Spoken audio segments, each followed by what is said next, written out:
ಮೋದಿ ಬಂದಿದ್ರು. ಮೆಟ್ರೋ ಹಳದಿ ಮಾರ್ಗ ಉದ್ಘಾಟನೆಯನ್ನ ಮಾಡಿದ್ರು.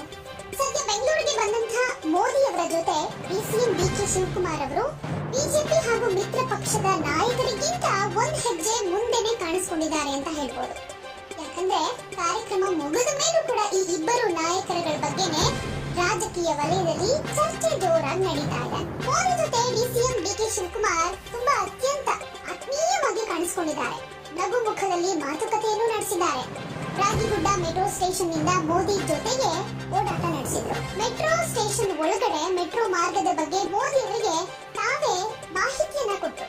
ಹಾಗೆ ಮೆಟ್ರೋದಲ್ಲಿ ಪ್ರಯಾಣ ಮಾಡೋದಕ್ಕೆ ಹೋಗುವಾಗ್ಲೂ ಮೋದಿ ಜೊತೆನೆ ಡಿಕೆ ಶಿವಕುಮಾರ್ ಹೆಚ್ಚಾಗಿ ಕಾಣಿಸ್ಕೊಂಡ್ರು. ಮೋದಿ ಅವರ ಮಾತಿಗೆ ನಗ್ತಾ ತುಂಬಾ ಕ್ಲೋಸ್ ಆಗಿದ್ದಾರೆ ಅನ್ನೋ ತರ ಕಾಣಿಸ್ಕೊಂಡ್ರು. ಸಿಎಂ ಸಿದ್ದರಾಮಯ್ಯನವರು ಕರೆದ್ರು ಕೂಡ ಡಿಕೆ ಶಿವಕುಮಾರ್ ಮಾತ್ರ ಪ್ರಧಾನಿ ಮೋದಿ ಹಿಂದೆಯೇ ಇರೋದು ಕಾಣಿಸ್ತು. ನಂತರ ನಡೆದ ವೇದಿಕೆ ಕಾರ್ಯಕ್ರಮದಲ್ಲಿ ಸಿದ್ದರಾಮಯ್ಯನವರು ಭಾಷಣಕ್ಕೆ ಹೋದಾಗ ಮೋದಿ ಪಕ್ಕಕ್ಕೆ ಬಂದ ಡಿಕೆ ಶಿವಕುಮಾರ್ ಅವರು ಮೋದಿ ಜೊತೆ ಚರ್ಚೆಯನ್ನ ನಡೆಸಿ ಒಂದಷ್ಟು ಪತ್ರಗಳನ್ನ ಅವರಿಗೆ ಕೊಟ್ಟಿದ್ದಾರೆ. ಇಷ್ಟು ಮಾತ್ರ ಅಲ್ಲ, ಮೋದಿ ಅವರಿಗೆ ಡಿಕೆ ಶಿವಕುಮಾರ್ ಗಣೇಶನ ವಿಗ್ರಹವನ್ನು ಕೂಡ ಕೊಟ್ಟು ಗೌರವಿಸಿದ್ದಾರೆ.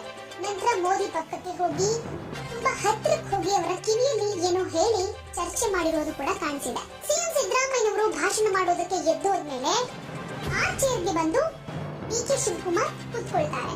ಎಚ್ ಡಿ ಕುಮಾರಸ್ವಾಮಿ ಅವರು ಡಿಕೆ ಶಿವಕುಮಾರ್ ಅವರ ಪಕ್ಕದಲ್ಲೇ ಇದ್ರು. ಅಂದ್ರೆ ಮೋದಿ ಬಳಿ ಡಿಕೆಶಿ ಬಂದಾಗ್ಲೂ HDK ಮಾತ್ರ ಡಿಕೆ ಕಡೆ ತಿರುಗಿ ಕೂಡ ನೋಡ್ಲಿಲ್ಲ. ಸದ್ಯ ಮೋದಿ ಜೊತೆಗಿನ ಡಿಕೆಶಿಯ ಗುಸುಗುಸು ಮಾತುಕತೆ ಆತ್ಮೀಯತೆ ಆಡಳಿತ ಪಕ್ಷ ಮಾತ್ರ ಅಲ್ಲ, ವಿಪಕ್ಷ ನಾಯಕರಲ್ಲೂ ಕೂಡ ಒಂದ್ ಕಡೆ ಚರ್ಚೆಗೆ ಕಾರಣ ಆಗಿದೆ.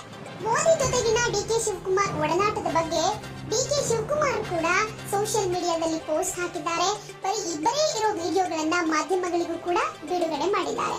ಇನ್ನು ಬೆಂಗಳೂರು ನಗರದ ಸಮಗ್ರ ಅಭಿವೃದ್ಧಿ ಬಗ್ಗೆ ಕೈಗೊಂಡಿರೋ ಯೋಜನೆಗಳಿಗೆ ಸಮರ್ಪಕ ಅನುದಾನ ಕೋರಿ ಮನವಿ ಸಲ್ಲಿಸಿರುವುದಾಗಿ ಕೂಡ ಡಿಕೆ ಶಿವಕುಮಾರ್ ತಿಳಿಸಿದ್ದಾರೆ.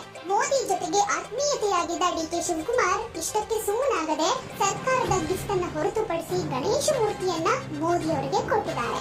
ಸೊ ಇದೆಲ್ಲವನ್ನ ನೋಡಿದ್ರೆ ಮೋದಿ ಅವರ ಜೊತೆ ಡಿಕೆ ಶಿವಕುಮಾರ್ ಇಷ್ಟೊಂದು ಆತ್ಮೀಯತೆಯಿಂದ ನಡ್ಕೊಂಡಿದ್ದಾರೆ ಅಂದ್ರೆ ಮುಂದೆ ಏನಾದ್ರೂ ಪ್ಲಾನ್ ಹಾಕೊಂಡಿದ್ದಾರಾ ಅಥವಾ ಈ ಆತ್ಮೀಯತೆ ಹಿಂದೆ ಏನಾದ್ರೂ ಪ್ಲಾನ್ ಅಡಗಿದ್ಯಾ? ಮುಂದಿನ ದಿನಗಳಲ್ಲಿ ಗೊತ್ತಾಗಬಹುದು.